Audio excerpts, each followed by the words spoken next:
एक सिनेरियो आपके सामने रखता हूं और उससे हम डेवलप करेंगे कि इस सेशन में हम क्या टॉपिक डिस्कस करेंगे। सपोज किसी एक क्लास में स्टूडेंट के नंबर किसी एक स्टूडेंट के नंबर 65 आए।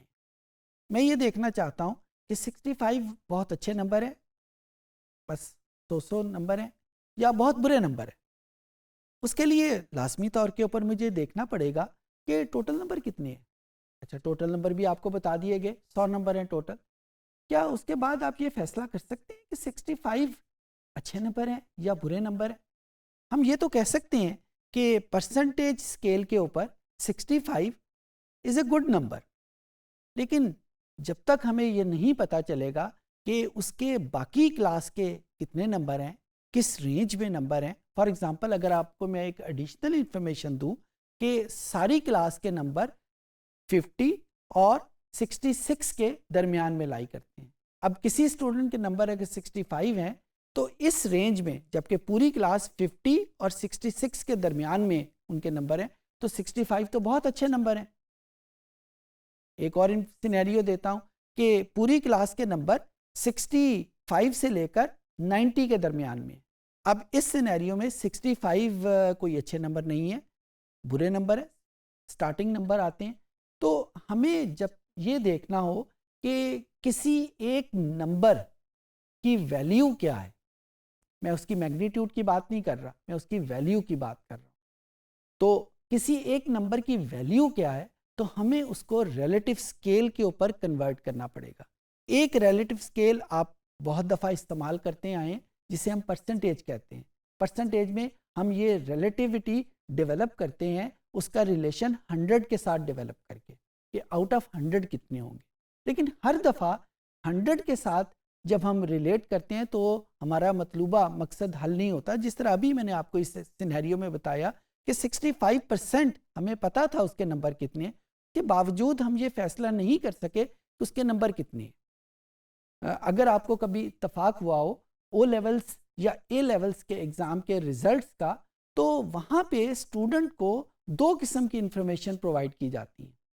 हमारे पाकिस्तान में भी कुछ स्कूल्स हैं जो जब रिज़ल्ट बताते हैं, रिज़ल्ट कार्ड में दो किस्म की इंफॉर्मेशन होती है। एक कि स्टूडेंट ने नंबर कितने लिए हैं। फॉर एग्जांपल, ओ लेवल में 1400 टोटल नंबर हैं, तो बता दिया जाता है कि स्टूडेंट के नंबर 900 है। और दूसरी इंफॉर्मेशन उसका परसेंटाइल बताते हैं। परसेंटाइल हमें ये बताता है कि अगर उस पूरी रेंज को, जिस रेंज में स्टूडेंट ने नंबर ऑब्टेन किए हैं, 100 बराबर हिस्सों में डिवाइड कर दिया जाए तो उस स्टूडेंट का कितनवा नंबर होगा। फॉर एग्जांपल, यहाँ पे अगर आपको एडिशनल इंफॉर्मेशन दी जाए कि वो स्टूडेंट के नंबर 900 है, लेकिन उसका परसेंटाइल जो है वो 95th है, तो इसका मतलब क्या होगा कि सिर्फ 5% स्टूडेंट उस स्टूडेंट से ज़्यादा नंबर ले सकें, बाकी 95 ने उससे पीछे नंबर लिए। सो इस एडिशनल इंफॉर्मेशन ने हमें ज़्यादा बेहतर तरीके से वो जो 900 नंबर उसने लिए उसको वैल्यू बता दी। तो जब भी हम किसी नंबर की वैल्यू बताना चाहें तो we have to develop a series जो कि हमें उस नंबर की वैल्यू को बता सके। इस सेशन में हम फोकस करेंगे कि how would we develop that particular value for every number. जो टेक्निक हम इस्तेमाल करते हैं डेटा एनालिटिक में, उसके मुख्तलिफ नाम हैं। उसको हम कंबाइंडली क्वांटाइल कहते हैं, और इस क्वांटाइल को जब मैं टोटल को 4 बराबर हिस्सों में डिवाइड करूं तो इसको क्वार्टाइल कह देंगे। जब मैं टोटल को 5 बराबर हिस्सों में डिवाइड करूं तो इसको पेंटाइल कह देंगे। सिमिलरली 10 बराबर हिस्से करें तो इसको डिसाइल कह देंगे। और अभी जो मैंने आपको एग्जांपल दी परसेंटाइल की, अगर मैं 100 बराबर हिस्सों में डिवाइड करूं तो उसका नाम परसेंटाइल होगा। ये सिचुएशन के ऊपर डिपेंड करता है, हमारी चॉइस के ऊपर डिपेंड करता है कि मैं कहाँ पे क्वार्टाइल यूज़ करूं, कहाँ पे डिसाइल यूज़ करूं और कहाँ पे परसेंटाइल यूज़ करूं। बिल्कुल उसी तरीके से जिस तरह ओ लेवल्स और ए लेवल्स के रिजल्ट में कैम्ब्रिज यूनिवर्सिटी ने डिसाइड कर लिया हुआ है कि वो हमेशा जब रिलेटिविटी डेवलप करेंगे तो वो परसेंटाइल यूज़ करेंगे।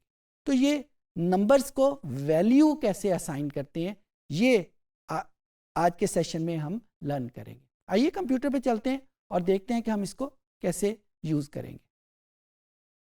जी स्टूडेंट, ये मेरे पास कस्टमर डीबीएस की फ़ाइल है जिसको हम अक्सर सेशन में यूज़ करते हैं, और मैं यहाँ पे एक कॉलम इनकम का कॉलम है उसको मैं यूज़ करूँगा उसके क्वार्टाइल या परसेंटाइल वगैरह डेवलप करने में।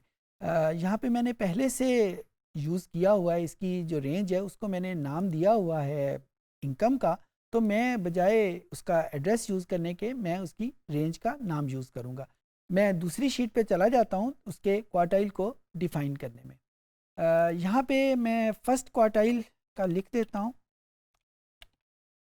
और फर्स्ट क्वार्टाइल जिस तरह मैंने आपको बताया था 4 हिस्सों को कहते हैं, तो फर्स्ट क्वार्टाइल का मतलब होगा Q1, और यहाँ पे उसकी कमांड क्या होगी QUARTILE क्वार्टाइल, और यहाँ पे फंक्शन जो होगा वो मैंने उसकी रेंज लिखनी है। इनकम जिस तरह मैंने अभी आपको बताया कि मैंने उसको डिफ़ाइन किया हुआ है फ्रॉम O1 टू O5001, तो उसको मैंने डिफ़ाइन करके इनकम दिया हुआ है। और मैंने क्योंकि फ़र्स्ट क्वार्टाइल करना है तो यहाँ पे मैंने क्वार्टाइल का नंबर लिख दिया 1, तो यहाँ पे मुझे फ़र्स्ट क्वार्टाइल की वैल्यू आ जाएगी। सेकंड क्वार्टाइल जो है वो इसी तरीके से कमांड हम वही यूज़ करेंगे। मैं पहले ये कैलकुलेट कर लूँ, फिर मैं आपको ये थोड़ी सी एक्सप्लेनेशन दे देता हूँ कि इन क्वार्टाइल का मतलब क्या होगा, ये जो वैल्यूज़ आ रही हैं इनका मतलब क्या होगा। ये इसको मैं कैलकुलेट कर लिया, सेकंड को मैंने इनकम के आगे 2 लिख दिया, तो ये सेकंड क्वार्टाइल आ जाएगा। थर्ड क्वार्टाइल हमारे पास आ जाएगा कि उसी तरह कमांड का नाम लिखा हमने, ये रेंज आ गई, थर्ड वैल्यू लिखी और इसको ओके का बटन प्रेस किया। एंड देन फोर्थ क्वार्टाइल में हम यहाँ पे लिख देंगे क्वार्टाइल 4, तो ये हमारे पास 4 क्वार्टाइल आ जाएंगे। अच्छा, इन क्वार्टाइल का पर्पज़ ये है कि जो भी हमारे पास मिनिमम वैल्यू है इस डेटे की, वहाँ से लेकर, बाय द वे इस डेटे की मिनिमम वैल्यू 9 है, तो 9 से लेकर 24 तक सारी की सारी वैल्यूज़ फर्स्ट क्वार्टाइल में आएंगी, यानी वो पहला हिस्सा होगा। 24 से लेकर 38 तक ये हमारे पास सेकंड क्वार्टाइल है। 38 से लेकर 67 तक ये हमारे पास थर्ड क्वार्टाइल है, और 67 से लेकर 1073 तक ये हमारे पास फोर्थ क्वार्टाइल है। मैं इसका नाम दे देता हूँ Q1, इसको नाम दे देता हूँ Q2, और यहाँ पे जो मिनिमम वैल्यू वहाँ से हम स्टार्ट करेंगे वैल्यू, तो इसका नाम Q1 आ जाएगा, ये Q2 है, ये हमारे पास Q3 आ जाएगा, और ये Q4 आ जाएगा। यहाँ पे जो बात याद रखने वाली है, पहले भी बता चुका हूँ कि जब भी हम रेंज डिफाइन करते हैं तो रेंज में एक स्टार्टिंग वैल्यू है, एक फिनिशिंग वैल्यू है, और उसका नाम हम रखते हैं जहाँ से वो रेंज शुरू हुई होती है। तो 9 से लेकर 24 तक क्योंकि पहली रेंज थी, ये रेंज शुरू होती है 9 से, तो इसका नाम हमने Q1 रखा हुआ है। अब हम जब ये क्वार्टाइल डिफाइन कर चुके, तो अब यहाँ पे ये जो रेंज है इसका नाम हमने रख लिया क्वार्टर, ताकि हम इसको रेफ़र कर सकें, और रेफ़र करने के बाद यहाँ पे इनकम को हम वैल्यूज़ को कैटेगराइज करेंगे। तो वी लुकअप की कमांड जो हमने पहले सेशन में सीखी थी वही हम यूज़ करेंगे, और इस वैल्यू को हमने लुकअप करना है। इसकी रेंज जो है वो क्वार्टर के नाम पे ऊपर हमारे पास मौजूद है, और उस क्वार्टर की कॉलम नंबर 2 को हमने यहाँ पे रेफ़र करना है। तो ये यहाँ पे हमें ये वैल्यू पता चल गई कि ये Q1 में है या Q2 में है या Q3 में है। सिमिलरली ये मेरे पास कंप्लीट लिस्ट आ जाएगी कि वो वैल्यूज़ Q1 में हैं या Q2 में या Q3 में, जो जो वैल्यूज़ हैं वो हमारे पास आ जाएंगी। तो इस तरीके से हमने एक सीरीज़ डेवलप कर ली जो इन इनकम की वैल्यूज़ को कैटेगराइज करती है एक और स्केल में। जिस तरह अभी मैंने एक्सप्लेनेशन में बताया था कि हमारे पास कैसे पता चलेगा कि ये 31 जो है ये बहुत अच्छा नंबर है, बहुत बुरा नंबर है, या 35 या 49 या 84 या 47 ये बड़ी अच्छी तनख्वाह है या बुरी तनख्वाह है या कैसी तनख्वाह है, हमें कैसे पता चलेगा? वो हमें ऐसे पता चलेगा, 31 में आगे Q2 लिखा हुआ है तो इसका मतलब ये है कि ये सेकंड लेवल के ऊपर, सेकंड क्वार्टर के ऊपर उसकी पे है, उसकी इनकम है, तो ये बहुत बुरी वैल्यू नहीं है। दूसरी वैल्यू हमारे पास 15 है और 15 Q1 में आ रही है, तो Q1 की वैल्यू बहुत कम है एज कम्पेयर टू Q2। तो यहाँ से हमें पता चल जाएगा कि 15 कोई बहुत अच्छी इनकम नहीं है। ये बिल्कुल उसी तरीके से है कि जब हम किसी नए सिनेरियो में जाते हैं, फॉर एग्जांपल किसी बैंक की हम एम्प्लॉय सेटिस्फेक्शन कैलकुलेट करते हैं, और एम्प्लॉय सेटिस्फेक्शन अगर हम कैलकुलेट करें 1 to 5 के स्केल के ऊपर, और हमारे पास एम्प्लॉय सेटिस्फेक्शन का आंसर 2.3 है, तो मुझे कैसे पता चलेगा कि ये 2.3 कोई बड़ी अच्छी एम्प्लॉय सेटिस्फेक्शन है, क्या उसके एम्प्लॉय सेटिस्फाइड हैं या नहीं है। तो जब तक हम उसके क्वार्टाइल डिफाइन कर लेंगे तो उससे हमें बड़ी आसानी से पता चल जाएगा कि ये 2.35 अच्छी वैल्यू है या बुरी वैल्यू है। बिल्कुल उसी तरीके से जिस तरह यहाँ पे हमें पता चल गया कि 31 अच्छी पे है या 15 अच्छी पे है या 87 अच्छी पे है, उनके हमने क्वार्टाइल सिस्टम डिफाइन किए। अच्छा, जिस तरीके से हमने क्वार्टाइल डिफाइन किए हैं उसी तरीके से हम परसेंटाइल भी डिफाइन कर सकते हैं। क्वार्टाइल को डिफाइन करने के लिए हमारे पास कमांड थी QUARTILE। परसेंटाइल को डिफाइन करने के लिए हमारे पास जो कमांड है वो परसेंटाइल है। जो ही हमने परसेंटाइल लिखा, उसके आगे हमने जो स्ट्रक्चर है वो उसी तरह लिखा, इनकम यानी रेंज, जिस डेटे से हमने परसेंटाइल कैलकुलेट करने हैं, और उसके बाद हमने लिख दिया कि कौन सा परसेंटाइल हमने फाइंड आउट करना है। फॉर एग्जांपल हमने 25th परसेंटाइल डिफाइन करना है, तो 25 डिवाइडेड बाई 100, क्योंकि परसेंटाइल है उसको हमने डिफाइन किया और इसको एंटर किया, तो ये हमारे पास 25th परसेंटाइल आ गया।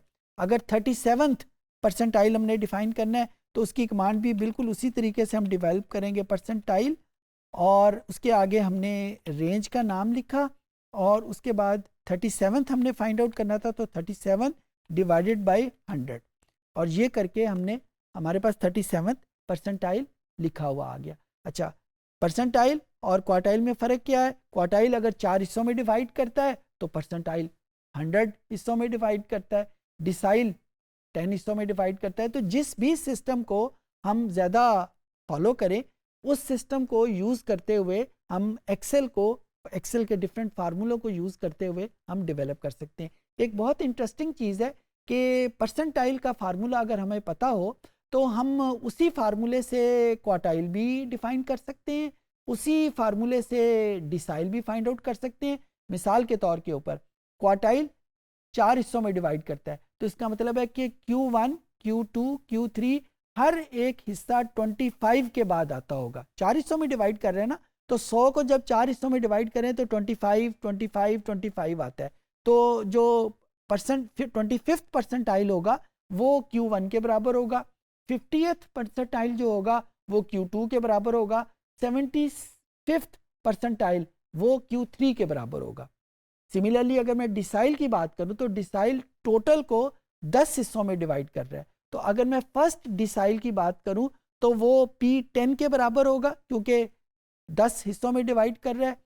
D2 यानी सेकंड डिसाइल वो P20 यानी 20th परसेंटाइल के बराबर होगा। तो दूसरे मानों में अगर मैं इसी डेटा सेट का D2 यानी सेकंड डिसाइल कैलकुलेट करना चाहूं तो मैं इसी परसेंटाइल का फार्मूला यूज करते हुए इसको कैलकुलेट कर सकता हूं परसेंटाइल, और उसके आगे मैंने नाम लिखा रेंज का, और उसके बाद मैंने देखना है कि मैंने सेकंड डिसाइल, तो सेकंड डिसाइल 20th परसेंटाइल के बराबर होता है, तो 20 डिवाइडेड बाय 100 मैंने लिखा, तो ये मेरे पास 20th परसेंटाइल की वैल्यू आ जाएगी। थर्ड परसेंटाइल 30 डिवाइड बाई 100 लिख देंगे।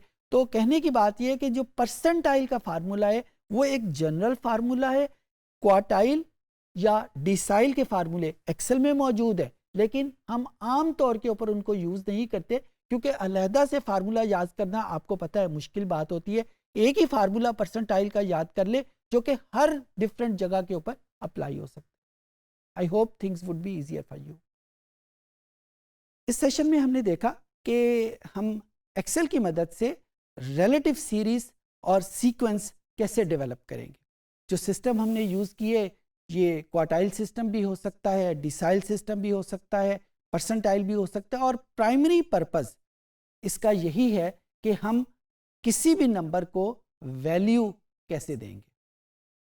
उम्मीद है कि चीज़ें आपको समझ आ गई होंगी।